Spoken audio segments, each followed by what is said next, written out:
दिनै नैबे खुंग्रिं बायदि गोदोसोनाय ओनसोलाव खुंग्रिं हाई स्कुलाव जेनाखि हादोरनि एडुकेशन सोलोंथाइ बिफान बे सोलोंथाइ बिफाननि मिनिस्टारनि नाजानायाव दिनै 50 बेडेड 50टा बिसिना गोनां हौवासा आरो हिन्जावसाफोरनि थाखाय हस्टेल लुनायनि हाबाफारि आखायाव लानाय जादों आरो बे जेनाखि खुंग्रिं बायदि गोग्लैसोनाय ओनसोल बे ओनसोलाव जोंहा गोबां गोजान गोजाननिफ्राय फरायसा फरायसुलि बिथांफ्रा हान्थिनानै फैनांगौ जायो हाग्रा बंग्रानिफ्राय फैयो दा बिनि थाखायनो जेनाखि नैबे हस्टेल लुनाय हाबाफारि बे हस्टेल लुनाया नैबे जोंनि फरायसा फरायसुलिफोरनि थाखाय जोबोद मोजांथार सुबिदा लाबोनानै होफैदों होननानै आं सानो आरो नैबे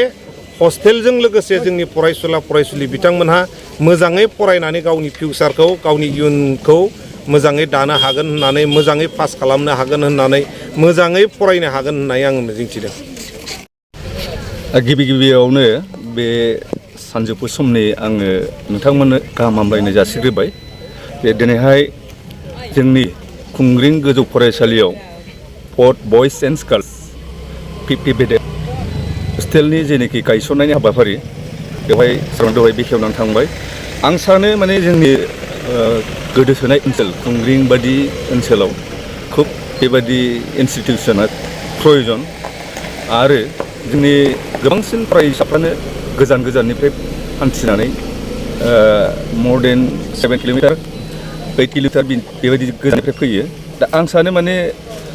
नैबे हस्टेलनि गेजेरजों जोंनि जेनाखि गोदोसोनाय ओनसोल खुंग्रिं बेवहाय थानानै फरायनो मोनोब्ला जोङो शिक्षाखौ जोङो आवगायलांहोनो हागोन होननानै आं आसा खालामो।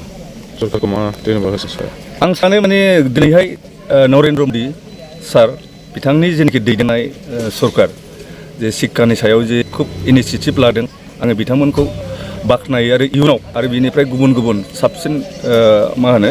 इन'भेटिभ स्किमफोर दिरुननानै होबावोब्ला आङो जोंनि हादरा शिक्षानि बेलायाव खुब आवगायलांगोन होननानै आं सानो।